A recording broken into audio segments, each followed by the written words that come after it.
Abra comigo a sua Bíblia, Lucas, capítulo 5, dos versículos 1 ao versículo de número 11. Evangelho de Jesus, o qual escreveu o doutor Lucas, capítulo 5, dos versículos 1 ao versículo de número 11. Você que sai na sua casa, Deus também tem uma palavra ao seu coração. Todos acharam? Quem não achou, diga misericórdia, ou o aplicativo deu ruim, deu algum problema, dependendo do seu caso.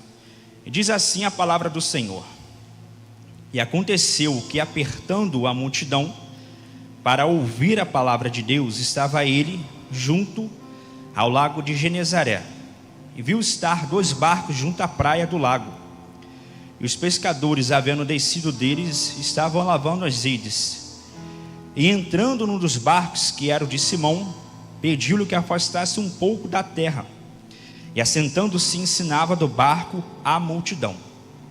E quando acabou de falar, disse a Simão: Faze-te ao mar alto, e lançai as vossas redes para pescar. E respondendo Simão, disse: Mestre, havendo trabalhado toda a noite, nada apanhamos, mas, porque mandas, lançarei a rede. E fazendo assim, colheram uma grande quantidade de peixes, e rompia-se-lhes a rede, e fizeram sinal aos companheiros que estavam no outro barco, para que os fossem ajudar. E foram e encheram ambos os barcos, de maneira tal que quase iam a pique. E vendo isso, Simão Pedro prostrou-se aos pés de Jesus, dizendo: Senhor, ausenta-te de mim, porque eu sou um homem pecador.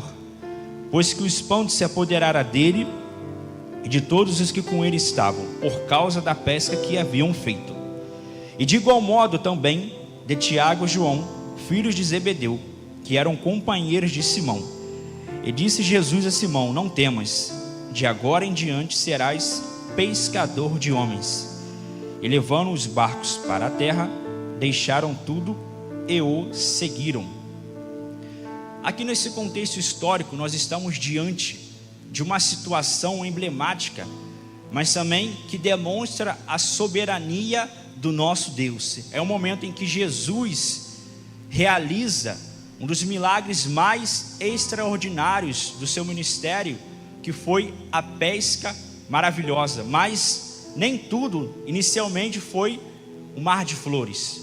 Os discípulos, como o texto nos fala muito bem, eles haviam trabalhado toda a noite, estavam em uma situação difícil, porque quando amanheceu, eles estavam se sentindo frustrados. Aquela pescaria não era uma pescaria do tipo Robin, que eles iriam ali, faziam uma pesca, se pescaram, ok, se não pescaram, tudo bem. Não, aquela pesca era o seu sustento da sua casa e da sua família. Logo, quando amanheceu, como eles estavam?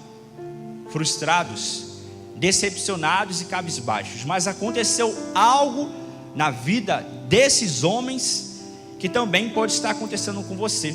E Jesus mudou o quadro, porque Jesus frustrou a frustração. Repita comigo: Jesus frustrou a frustração. E antes de tudo, precisamos entender a etimologia dessa palavra frustração, que é um conceito no qual é um sentimento associado à percepção de impotência e de desânimo que ocorre quando uma situação não acontece ou sai da maneira indesejada. Então os discípulos, eles pescaram a noite inteira. Logo, a expectativa desses homens era de que ao amanhecer eles estivessem com o seu barco cheio para levar o alimento necessário para a sua casa. Mas não foi isso o que aconteceu. Porém, Jesus, ele mudou aquele sentimento que estava no coração dos discípulos, de frustração, de desânimo, de impotência, e transformou a realidade. E é isso o que Jesus fará com você. Cada um de nós temos aqui frustrações, perdas e desânimos, mas o nosso Deus transformará esse desânimo, essa perda e essa dor em uma situação extraordinária. Mantenha a sua Bíblia aberta e acompanhe comigo. O versículo de número 2, nos fala que os discípulos, eles haviam terminado de pescar sem resultados positivos, ou seja, eles trabalharam, eles se dedicaram, mas tem uma característica essencial no versículo 2, é que Jesus viu os discípulos, ou seja, o nosso Deus, ele é observador.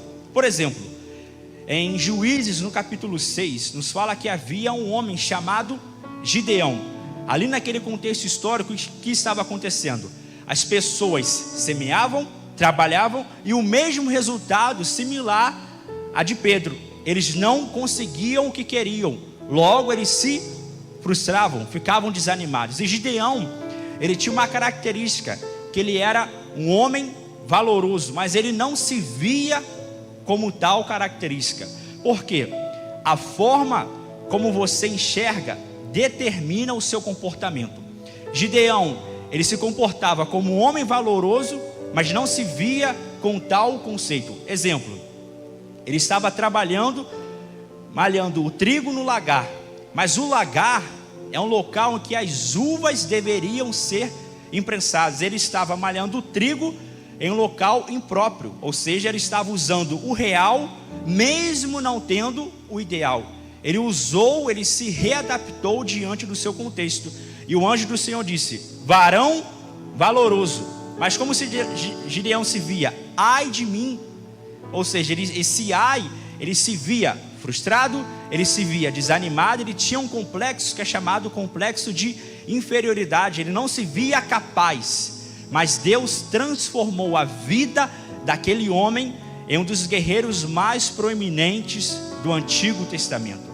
Porque o nosso Deus, ele está observando a sua vida, o seu caráter, o seu trabalho. Ele transformará essa situação de escassez, de perdas, assim como ele fez com os discípulos. Então Deus está te vendo. Esse é o primeiro ponto para que o Senhor transforme a sua frustração em uma situação extraordinária. Amém? A segunda característica está nos versículos 3 e 4, quando nos fala que Jesus, após pregar a palavra do Senhor, as pessoas que estavam ali próximas ao mar da Galileia, Jesus deu uma instrução. E por que é importante você ouvir a palavra de Deus? Salmo 32, versículo 8 afirma: instruir-te-ei, ensinarei o caminho que deve escolher, sob a minha vista te darei conselho. Então é importante que você, ao tomar decisões na sua vida, você ouça e esteja sob a orientação de Deus. Essa expressão aqui no Salmo é uma expressão poética, porque Deus de fato ele vê tudo e todos, mas quando fala sob a minha vista, significa que nós é que estamos próximos à presença do Senhor, ouvindo as suas instruções. E o versículo 4 nos fala que Jesus deu uma ordem, que eles deveriam ir para o mar alto, ou seja, eles deveriam ir para lugares mais profundos. Então Jesus, diante dessa situação de perda, de frustração que você está vivendo, ele levará você para níveis maiores, para níveis mais profundos. Veja que o apóstolo Pedro, que aqui nesse momento ainda não era apóstolo, ele era alguém experiente. Tanto é que ao ouvir a palavra de Jesus, ele disse: Senhor, nós pescamos a noite inteira. Ou seja, por que a noite inteira? Porque a noite era um momento mais apropriado, profissionalmente falando, para ter resultados mais positivos. Então ele faz uma leve crítica à ordem de Jesus, sem contudo deixar de obedecer, quando ele fala: mas sob a tua palavra lançarei as redes. Então sob a palavra do Senhor você pode obedecer, mesmo que os resultados até o presente momento não tenham sido os melhores. Deus transformará aquilo que você viveu até agora em algo extraordinário. Como? Versículo 5, que é o terceiro item. O momento em que Pedro, ele faz essa observação, e quando ele obedece a palavra do Senhor, acontece algo extraordinário. Mas aqui fica uma pergunta: quem você está ouvindo? Qual ou quais são as pessoas que quando falam com você, você dá a devida credibilidade. Quem são as pessoas que são referências na sua vida para que você tome decisões cruciais de médio e longo prazo? E eu te provo que Deus tem um grande prazer em sua obediência. 1 Samuel, capítulo 15, versículo 22, nos fala que Deus tem prazer em que obedeça a sua palavra mais do que em oferecer holocaustos e sacrifícios. Quando o Senhor te der uma ordem, você deve obedecer, você deve confiar, mesmo que as circunstâncias estejam contraditórias, mas quando você, sob a palavra do Senhor, obedece a Ele, você terá resultados. Quais são os resultados? Versículo 6 e versículo 7. A pesca maravilhosa aconteceu. Ou seja, eles trabalharam a noite inteira por um resultado esperado, mas sob a palavra de Jesus, o resultado veio de maneira extraordinária. E é isso que Deus fará na sua vida. Deus transformará essa situação de frustração em uma situação de bênção.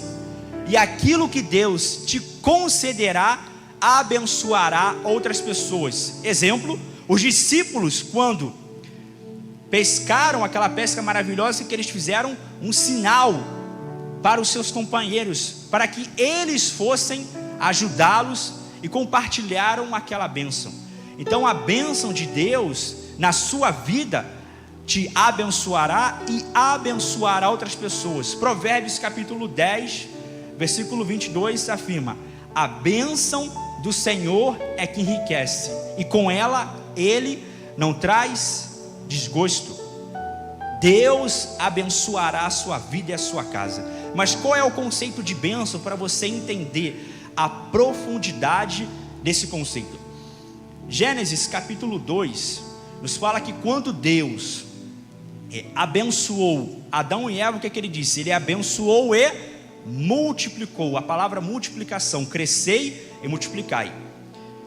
Gênesis capítulo 12, dos versículos 1 ao 3, Deus chamou Abraão, antigamente chamado Abrão, abençoou e disse que multiplicaria a sua descendência.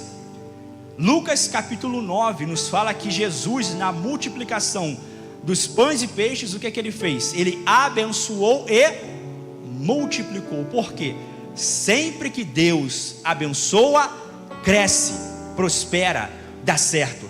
E a bênção do Senhor está aqui nesse culto, na Igreja Batista Monte Oreb, sobre a sua vida, sobre a sua casa, e transformará essa situação de perda em bênçãos para a sua vida, para a sua casa, para a sua família. E através de você, outras pessoas serão abençoadas. Quantos creem nessa palavra aqui? Glória a Deus por isso. É isso que o nosso Senhor faz. E o versículo 8 e o versículo 9 demonstra uma característica importante, porque nesse processo de frustração, Deus revelará quem Ele é, e essa situação revelará quem nós somos. Exemplo, Pedro, quando viu aquela pesca maravilhosa, ele reconheceu a soberania de Jesus, mas também ele reconheceu a sua situação pecaminosa. Romanos capítulo 3, versículo 23 nos fala que todos pecaram e destituídos estão da glória de Deus. Quantos aqui são perfeitos? Levante a sua mão. Ah, muito bem. Ninguém aqui é perfeito, nem você que está aí conosco. Porém, o nosso Senhor, Ele usa nós que somos imperfeitos, falhos, limitados, mas nas mãos do Senhor nós podemos ser canais de bênçãos para outras pessoas.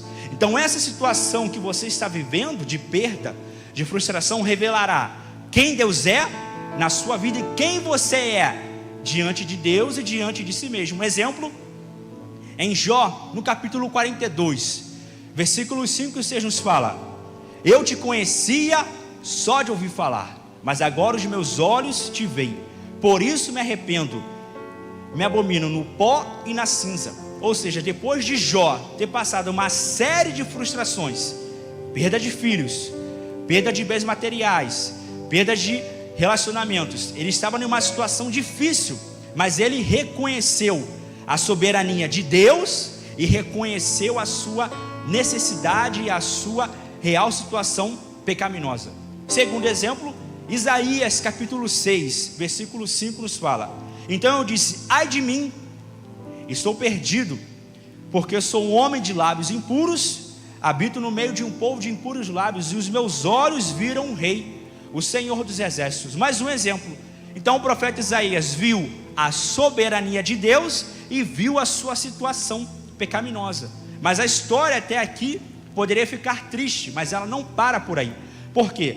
Ao mesmo tempo em que essa situação que você está vivendo de frustração revela a soberania de Deus e quem Deus é, revela a nossa natureza pecaminosa, mas também essa experiência que você está vivendo revelará os propósitos de Deus para a sua vida. Querem ver? Versículos 10 e o versículo 11 nos fala que Jesus disse: não temas, de agora em diante vocês serão pescadores de homens. Aquela situação que poderia ser uma situação trágica, um fim frustrante, na verdade Jesus transformou essa situação em um propósito ministerial na vida do apóstolo Pedro. Eu lembro-me, aqui na igreja, quando eu era adolescente, logo no início da caminhada, quando eu comecei aqui, gostava muito de andar de skate e ainda continuo andando com menos frequência. E aí eu me batizei, meses depois quebrei meu braço. Meus irmãos, aquilo para mim foi muito difícil. Falei, meu Deus, e agora? Como que eu vou ficar? Com o braço engessado, aquela tala gigante. E aquilo ali para mim foi muito difícil. Porém, foi uma experiência importante, porque naquele processo, isso foi por volta de 2009, 2010. Eu sentado aí como vocês estão, no culto de sábado, no Ponte Oreb, eu via as pessoas ministrando, e aquilo no meu coração ardia. Falei, meu Deus, aqui é uma vontade de ministrar a palavra do Senhor, mas eu me questionava, como eu vou fazer isso? Não sei falar em público, não tenho um conhecimento bíblico aprofundado, e me questionava diante daquela situação. Mas aí o Espírito Santo me deu uma iluminação. O que é que eu fiz? Eu pedi ao líder da época uma oportunidade para eu começar a falar sobre ofertório. Por quê?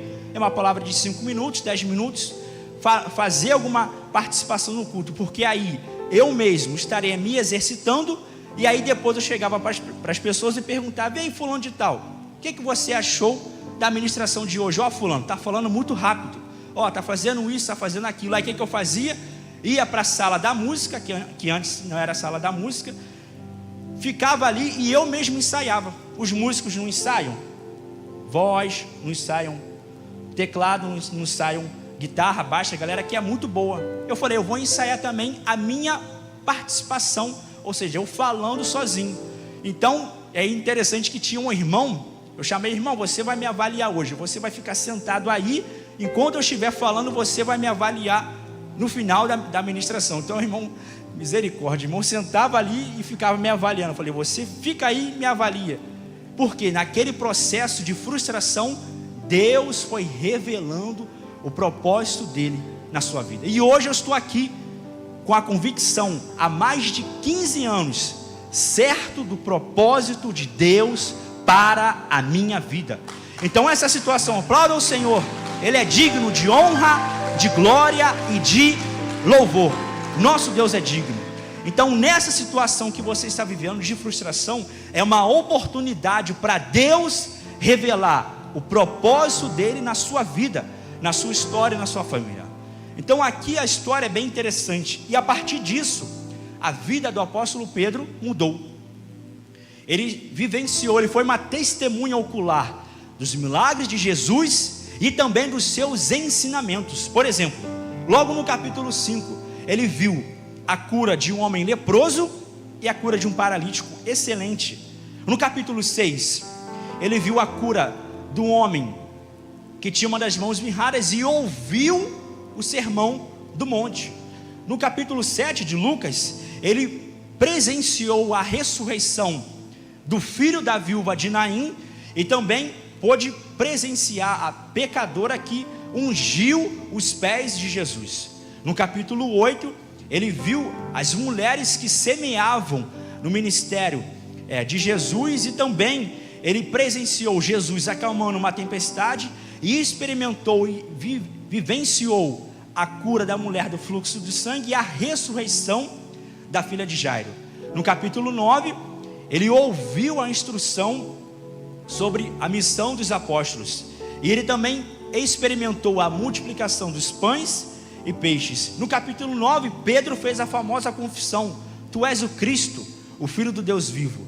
No capítulo 10, ele ouviu a missão dos 70 e ouviu também o ensinamento sobre a parábola do bom samaritano. No capítulo 11, ele ouviu o ensinamento de Jesus acerca da oração e o ensinamento e o sinal do profeta Jonas. No capítulo 12, ele ouviu que nós não devemos temer aos homens, ouviu sobre a parábola do rico insensato, e também Jesus falou sobre os sinais do tempo. No capítulo 13, ele viu que uma mulher que estava há 18 anos enferma foi curada, e também ele ouviu o ensinamento sobre a porta estreita. No capítulo 14, ele presenciou a cura de um homem hidrópico e ouviu a parábola da grande ceia. No capítulo 16, ele ouviu, no capítulo 15, o ensinamento sobre a parábola da ovelha perdida, da dracma perdida e do filho pródigo.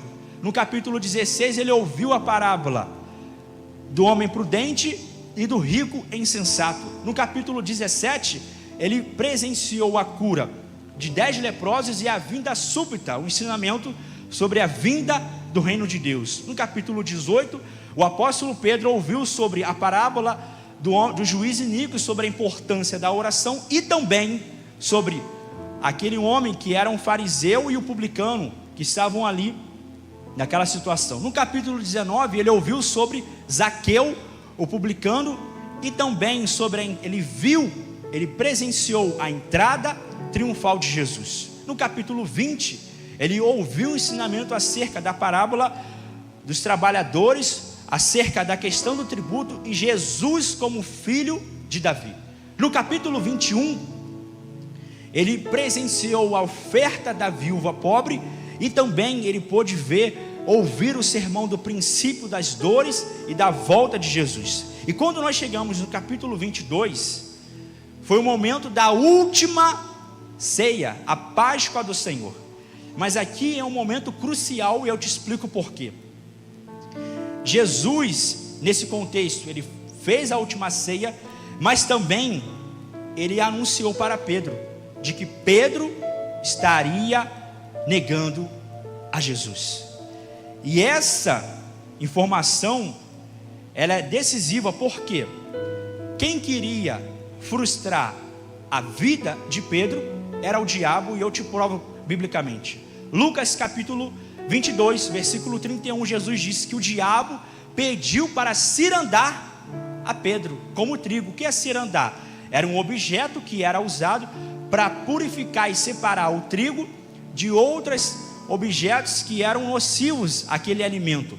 Então o diabo queria o diabo queria tentar a vida do apóstolo Pedro para justamente frustrar a sua vida, o chamado de Deus na sua vida, e desanimá-lo.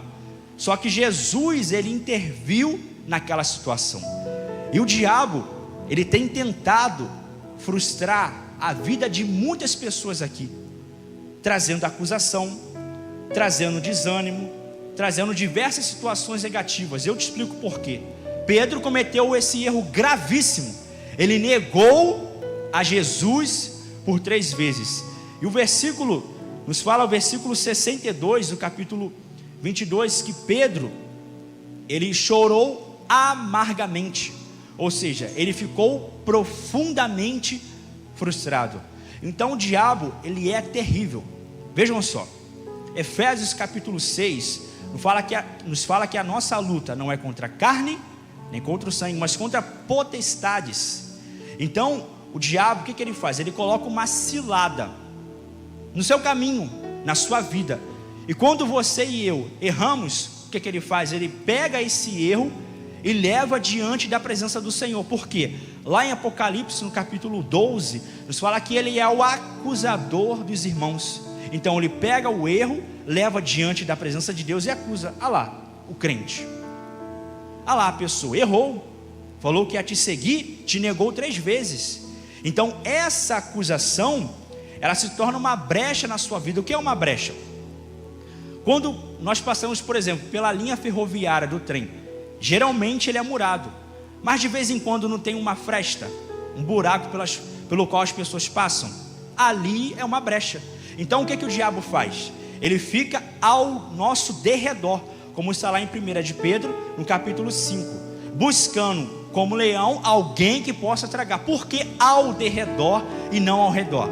Porque o Salmo 34 nos fala que o anjo do Senhor acampa-se ao redor daquele que os temem e os livra. Mas isso não inibe e não impede que o diabo busque uma brecha contra você. E quando ele encontra uma brecha na sua vida, na sua casa, na sua família, é o suficiente para ele fazer o grande estrago. E foi isso que aconteceu com Pedro. Ele encontrou uma brecha e foi o suficiente para deixar Pedro arrasado. Eu estou pregando aqui para pessoas que estão arrasadas, frustradas por diversos motivos. Erraram, problemas financeiros, enfermidades, problemas pessoais, pessoas que estão cabisbaixas, muitas vezes sem perspectiva. Iniciou-se o ano, mas a pessoa não está com aquela animação, com aquela convicção. E assim estava a vida do apóstolo Pedro. Ele estava arrasado. Ele negou a Jesus. Jesus foi crucificado e morreu, e para ele não tinha mais escape. Em um texto paralelo, por exemplo, nós podemos compreender em João, no capítulo 21, nos fala que Pedro, ele voltou a pescar. Esse voltar a pescar, nós voltamos lá em Lucas 5. Não foi uma simples volta, foi uma volta do tipo: acabou tudo, ministério acabou, chamado acabou, vocação acabou, sonhos acabaram, a palavra de Jesus infelizmente não se concretizou na minha vida, tudo acabou. Ali não era simplesmente uma forma de estar ali à toa, ele estava ali porque acabou tudo. Só que não. E na sua vida também é assim. Você pode dizer uma coisa que acabou, não acabou. Aquilo que Jesus prometeu para você não acabou. Eu te provo por quê. Pedro estava ali com alguns discípulos pescando, desanimado, frustrado, triste, pensando na vida. E para sua grata surpresa, uma situação, uma experiência de outrora aconteceu. Eles tentaram pescar, conseguiram? Repita comigo: não. E aí uma voz, a voz que muda a frustração, disse: lance a rede do lado direito. E eles lançaram. E aí João disse: é o Senhor. João logo reconheceu, porque João era íntimo de Cristo. Então Pedro, eles fizeram uma outra pesca extraordinária, 153 grandes peixes. Eles ficaram impactados, chegaram à beira do lago do mar da Galileia. Pedro, como era impulsivo, quantos aqui são impulsivos? Levante a sua mão. Olha, não minta, ele era impulsivo. Ele pulou, não esperou nem chegar o barco no mar da Galileia, pulou e foi nadando. Ele era pescador, conhecia muito bem. E aí estava o cenário montado, um cenário similar ao que Pedro negou a Jesus. Uma fogueira, pessoas ali, e Jesus questionou a Pedro. Jesus não sabe de todas as coisas, sim ou não? Evidentemente que sim, mas o questionamento era uma oportunidade para que a vida de Pedro fosse restaurada. Exemplo, em Gênesis, no capítulo 3, nos fala que Deus perguntou: Adão, onde estás? Deus sabia de todas as coisas, mas Deus queria um posicionamento de Adão. E nesse culto, Deus quer um posicionamento seu. E aí Jesus começou a questionar a Pedro: Pedro, tu me amas? E aí Pedro teve a grata oportunidade de dizer: sim, Senhor, tu sabes de todas as coisas, sabe que te amo. Segunda vez: Pedro, tu me amas? Sim, Senhor, tu sabes de todas as coisas, sabe que te amo. Pela terceira vez: Pedro, tu me amas? Pedro entristeceu-se, mas respondeu: sim, Senhor, tu sabes de todas as coisas, sabes que te amo. Qual foi a palavra de Jesus? Sai. Foi isso que Jesus disse? Não quero você no ministério, não quero você na igreja, não quero você exercendo essa função. Não! Jesus disse: apacenta as minhas ovelhas. Então Pedro está batendo a sua vida, a sua identidade ministerial restaurada. Por quê? Jesus frustrou a frustração. Esse é o nosso Deus, que pega pessoas frustradas, desanimadas, sem perspectiva, e muda o quadro. E é interessante que Jesus mudou o quadro nos dois episódios de Lucas 5 e João 21, no mesmo local em que eles se frustraram.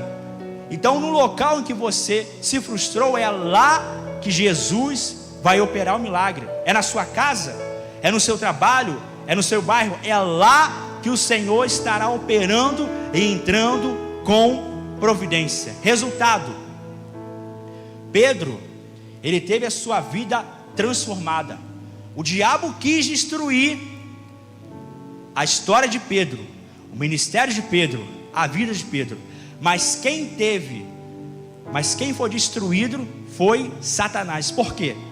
1 João, capítulo 3, versículo 8 nos fala que para isto se manifestou o Filho de Deus, para desfazer as obras do diabo. Esse desfazer é destruir, é acabar, é inibir. Então o diabo quis destruir a sua vida, a sua casa, a sua família, mas quem será destronado é ele, porque aquilo que Deus determinou para a sua vida há de se concretizar. Creia nessa palavra, creia que os planos de Deus ainda estão firmes, ainda estão em pé e há de acontecer. Pedro, ele, após ter a sua vida restaurada, o que aconteceu nesse processo? Ele ouviu as mesmas palavras do início.